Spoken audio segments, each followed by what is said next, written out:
Okay, German 1. Today I'm going to show you how to put together your notebook.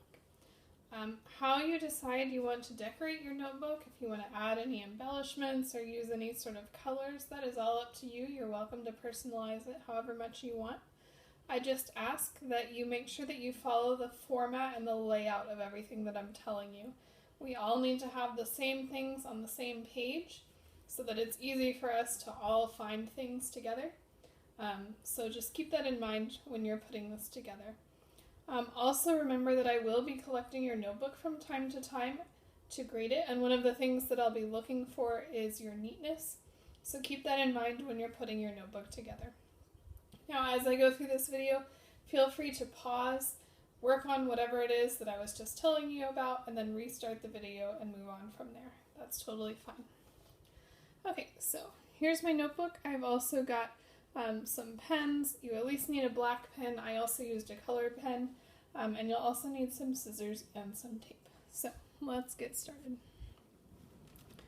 Okay, on the inside front cover you should have already put your hall passes. I forgot to bring any home, so there's not any in here currently, but you should have your hall passes there. Okay, then I have my cover page. How you decide to decorate your cover is really up to you. All I ask is that you put the name of the class, which is Deutsch 1, and your name on that page. I did mine on a piece of computer paper and then I taped it in. You could do that. You could decorate straight onto that first page. You could make something on the computer and print it off and put it on. However you want to do it is just fine. I've been experimenting with this a lot over the summer, and what I've come up with as the best way of putting a piece of paper into your notebook is to use tape this way. I use 3 pieces here, one here at the bottom, one in the middle, and then one at the top. And then once I had those 3 in, I was able to take this and go along the edge, and I have 1 piece of tape here and then 1 at the top, doing the same thing, folded along that edge. So that is the cover page. Okay, and as we talked about during class, you should have all your pages numbered. So you can see here on the bottom right hand corner that I have my number 3. So you should be on the page 3, because you had 1 was the title page and then 2 was blank. Here 3 is going to start our table of contents. Table of contents in German is Inhaltsverzeichnis. A nice compound word, just means table of contents. So if I zoom in a little bit here, okay, you can see that I wrote all the titles in both German and English. I would like you to do the same. So your title here is Inhaltsverzeichnis, or table of contents.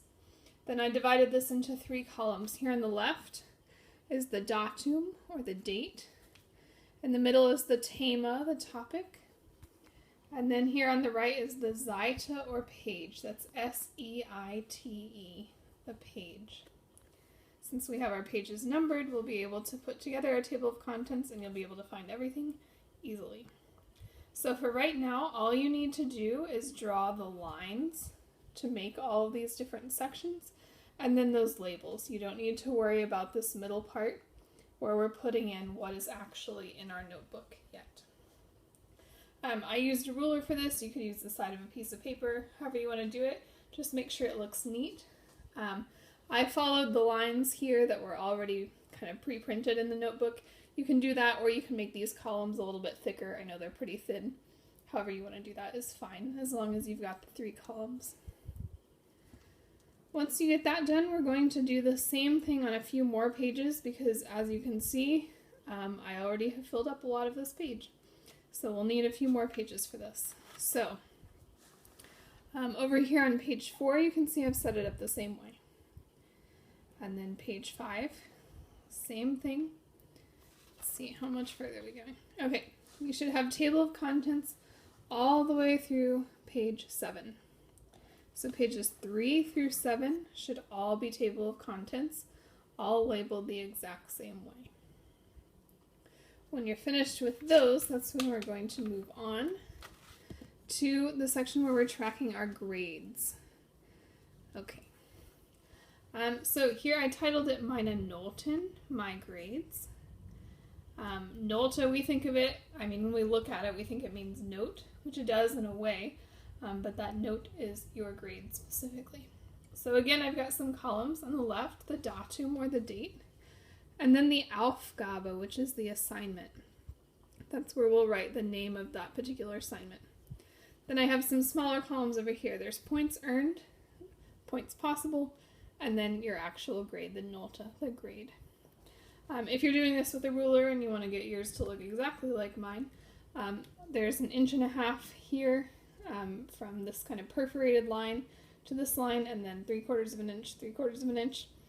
You do not have to have those exact measurements. As long as your page looks more or less like this is fine. Now, just like with the table of contents, we're going to repeat this for a few pages. So that was page 8, and here we have page 9, pages 10 and 11 are both also for your grades. So you can just keep repeating that pattern. That was pages 8 through 11, I believe. Okay. Since we've been keeping track of grades, our last page here, this is page 12, is your quarter and semester grades. So you can put that title at the top, quarter and semester grades. And then you can take this piece of paper that I gave you, Meine Noten, and go ahead and put that in your notebook. You can cut it out. You can follow exactly the scroll if you want, or you can just cut out a big rectangle and tape it into your notebook.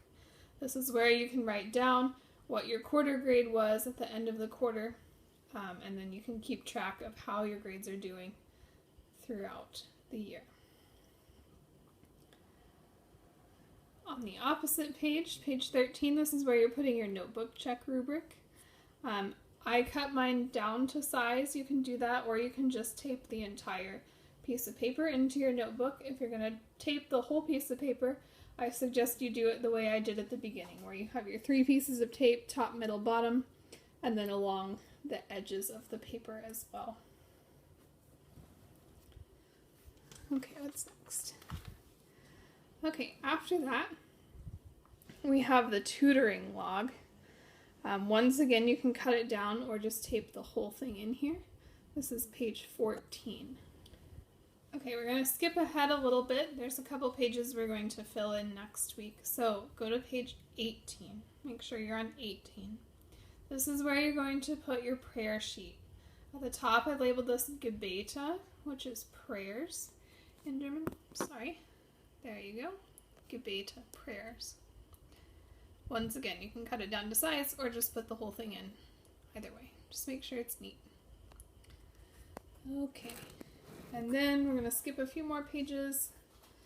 Let's see where we're going. Okay, page 22. Okay, this is where I'm putting our warm-up from that very first real day of school from Tuesday. At the top, I put the date. Now, when you write the date in German, you're going to write the day and then the month and then the year. After the day, I don't know if you can really see it, but there's a period after that 9. In German, that's how you write the date. You would say the 9th of August, 2016. That period tells you that it's the 9th and not just 9. And then I labeled this the Stundenstarter, which means the start of the hour or the start of the class, like your warm-up. Then I have this worksheet that we did. On the opposite page, I have the warm-up that we did the next day with the compound words. Again, at the top, I have the date. This was the 10th of August, so a 10 and then a period, August 2016, and then Stundenstarter. You may notice that my ones look a little bit weird. This is the German or the European way of writing ones. It sometimes can get confused with a 7, so just don't let it get confused with a 7, but that's why they look strange. So yeah, there you go. Both of your Stundenstarters that we've done so far go right there. Okay, I believe that is it for this weekend. Just make sure you have this done by next week. Feel free to break this up and do it, a little bit each day. And I have really enjoyed this first week with you guys. I hope you have a great weekend, and I look forward to seeing you next week.